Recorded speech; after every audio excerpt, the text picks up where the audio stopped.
Good morning everyone. आज हम देखेंगे क्लास 12 का chapter number 7 that is alternating current और we can say AC. AC DC ये कई ऐसे वर्ड हैं जो हमारी डेली लाइफ में हमेशा आते रहते हैं। तो आज हम देखते हैं एसी और डीसी क्या है। सबसे पहले बात करते हैं करंट।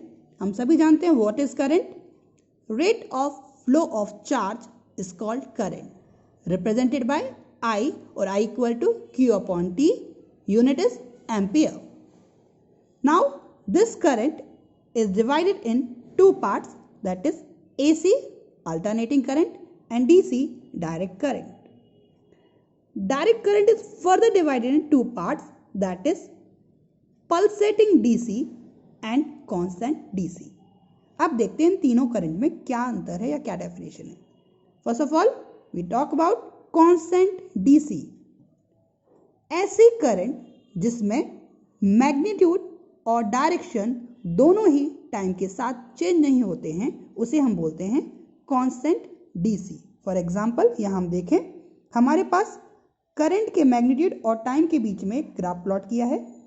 टाइम बढ़ रहा है, करंट का मैग्नीट्यूड जितना था उतना ही है, कांस्टेंट रहता है, कांस्टेंट रहता है, कांस्टेंट रहता है और डायरेक्शन भी इसके पॉजिटिव साइड ही है, मतलब कि ना तो इसकी डायरेक्शन चेंज हो रही है ना ही टाइम मैग्नीट्यूड चेंज हो रहा है टाइम के साथ। So that is called constant direct current.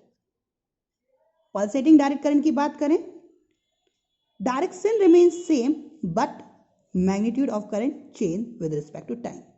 यहां अगर हम बात करें तो यहां इसकी डायरेक्शन तो सेम ही रहती है, मतलब हमेशा पॉजिटिव ही रहेगा, टाइम एक्सिस के ऊपर ही रहेगा, बट इसका मैग्नीट्यूड हर एक पॉइंट पर अलग अलग है, तो इसको हम बोलते हैं pulsating DC. Now our chapter that is alternating current AC. ऐसी करंट जिसका magnitude and directions both varies with respect to time, मतलब कि टाइम चेंज हो रहा है तो उसके साथ मैग्नीट्यूड हर बार अलग अलग है, कभी इतनी वैल्यू फिर इतनी फिर इतनी फिर इतनी, और साथ ही साथ डायरेक्शन भी चेंज हो रही है, ऐसे ऐसे, मतलब कभी पॉजिटिव कभी नेगेटिव, कभी पॉजिटिव कभी negative. That is called alternating current. So current कितनी होती हैं? AC and DC. DC constant DC, pulsating DC. हमारा टॉपिक है अल्टरनेटिंग करंट। तो करंट जिसमें मैग्नीट्यूड और direction both are varies with respect to time, that is called alternating current. अब आप देख रहे होंगे यहाँ मैंने आई नॉट कुछ मेजर किया, कुछ मेंशन किया हुआ है, वो क्या होता है या उसको रिप्रेजेंट कैसे करते हैं देखते हैं। तो सबसे पहले करंट को, एसी करंट को हम किस फंक्शन से रिप्रेजेंट करते हैं? So AC current I equal to I not sine omega T. किसी भी फंक्शन को रिप्रेजेंट करना है तो उसको हम किस तरीके से रिप्रेजेंट करते हैं? सबसे पहले उसका शेप क्या है? तो ये हमारी एसी है, वो किस तरीके से है? साइनोसॉइडल वेव की है, दैट मीन्स साइन। साइन क्या बता रहा है? उसका शेप। आई नॉट क्या बता रहा है? उसका मैक्सिमम वैल्यू या पीक वैल्यू, या जिसे हम बोलते हैं एम्पलीट्यूड। तो आई नॉट क्या है? एम्पलीट्यूड। तो I equal to I not sine. Omega, omega क्या है? एंगुलर फ्रीक्वेंसी, ठीक है, that is 2 pi F and T is the function of time. I is the function of time, I time पे depend कर रही है। So I is instantaneous current, I not peak value और amplitude of current, omega angular frequency where omega equal to 2 pi F, या F equal to हम जानते हैं कितना होता है? 1 अपॉन टी, तो 2 pi upon T and it's T. Now generation of alternating current. हम जानते हैं, हमने क्लास 10th में भी पढ़ा और अभी प्रीवियस चैप्टर में भी पढ़ा है, एसी जनरेटर या जनरेटर क्या करता है? इसमें हमारे पास मैग्नेट होते हैं और आर्मेचर होता है। जब हम आर्मेचर को शाफ्ट की हेल्प से घुमाते हैं, रोटेट करते हैं, तो यहाँ हमारे पास मैग्नेटिक फील्ड वेरी करता है और मैग्नेटिक फील्ड वेरी करने से इलेक्ट्रिक फील्ड जनरेट होता है और इससे अल्टरनेटिंग करंट जनरेट होती है। हम जानते हैं angular velocity omega equal to theta upon t, क्योंकि ओमेगा क्या है? एंगुलर वेलोसिटी, थीटा क्या है? एंगुलर डिस्प्लेसमेंट, टी क्या है? टाइम। तो velocity equal to displacement upon time, तो angular velocity equal to angular displacement upon time. So omega equal to theta upon t. So theta equal to omega into t. Equation 1. Flux, किसी भी coil से related flux कितना होता है? Magnetic flux कितना होता है? phi equal to NBA cos theta. And number of turns, B magnetic field, A area n cos theta. तो अगर हम इस इक्वेशन में थीटा की जगह ओमेगा टी रख दें तो हमारे पास फाई इक्वल टू क्या आ जाएगा, n B A cos omega t. अब फैराडे का second law of electromagnetic induction that EMF small e equal to minus d phi upon d T.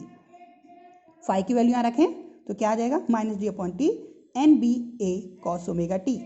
N constant, B constant, A constant. Cos omega t का differentiation जब हम करेंगे तो आएगा minus sine omega t into omega. तो हमारे पास क्या आ गया, N B A omega sine omega t.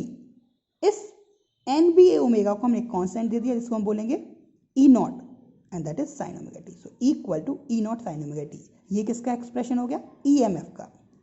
अब हम जानते हैं करंट क्या होती है, EMF या वोल्टेज अपॉन रेजिस्टेंस। तो अगर इस सर्किट में रेजिस्टेंस कितना हो R, तो क्या आ जाएगा, E not sine omega T upon R and E not upon R equal to I not. So I equal to I not sine omega T. ये हमारा क्या हो गया, टोटल जनरेशन ऑफ AC हमारे पास आ गया। अब कुछ डेफिनेशन देख लेते हैं हम। सबसे पहले एम्पलीट्यूड या पीक वैल्यू, जैसे हम किससे रिप्रेजेंट करेंगे, आई नॉट। तो maximum value of current is called amplitude या peak value. Time period capital T से रिप्रेजेंट करेंगे। तो एक ऑस्किलेशन को या एक साइकिल को कंप्लीट होने में जितना टाइम लगेगा उसे हम बोलेंगे time taken to complete, that is time period. Frequency in 1 second how many oscillation completed is called frequency. AC की बात करें तो हमारे इंडिया में AC की फ्रीक्वेंसी है 50 हर्ट्ज, जबकि अगर हम USA की बात करें तो वहाँ फ्रीक्वेंसी कितनी होती है, 60 हर्ट्ज। तो हमारे इंडिया में कितनी फ्रीक्वेंसी AC की 50 हर्ट्ज। तो हमारे पास जो पावर सप्लाई भी आती है वो कितनी आती है, 220 वोल्ट एंड 50 हर्ट्ज। अगर DC की बात करें तो DC में कोई भी ऑस्किलेशन नहीं होते, उनकी वैल्यू कांस्टेंट होती है, तो उसकी फ्रीक्वेंसी कितनी होती है, 0 हर्ट्ज। एंगुलर फ्रीक्वेंसी ओमेगा हम जानते हैं क्या फॉर्मूला होता है, omega equal to 2 pi into f, जहाँ एफ क्या है, frequency. Average value and root mean square value, ये हमारे लिए दो इंपॉर्टेंट चीज़ें। अगर मैं आपसे बात करूं कि आपके पास कोई एक बैटरी है तो उस बैटरी में कौन सा एनर्जी सेव होगा, अल्टरनेटिंग या डायरेक्ट, AC करंट या डायरेक्ट करंट, तो आपका आंसर आएगा DC। AC को कभी स्टोर नहीं किया जा सकता। रीजन, अगर हम एक साइकिल की बात करें इधर से इधर तक, तो जितना ही पॉजिटिव ये चीज है उतना ही ये क्या है, negative. So positive plus negative equal to 0। That means total average अगर बात करें तो एवरेज कितना हो गया, 0। तो एक कंप्लीट साइकिल में, कंप्लीट ऑस्किलेशन में एवरेज करंट जो होती है वो कितनी होती है, 0, फुल साइकिल ऑफ AC। तो इसी चीज को दूर करने के लिए हम इसकी कौन सी वैल्यू निकालते हैं, RMS वैल्यू। अभी RMS वैल्यू क्या है ये हम आगे देखेंगे। अब हमारे पास अगले टॉपिक हैं कि एवरेज वैल्यू फाइंड करनी है फुल साइकिल में, हाफ साइकिल में, और RMS वैल्यू फाइंड करनी है, और RMS और पीक वैल्यू में हमें रिलेशन निकालना है। These are our task which we will see in next video.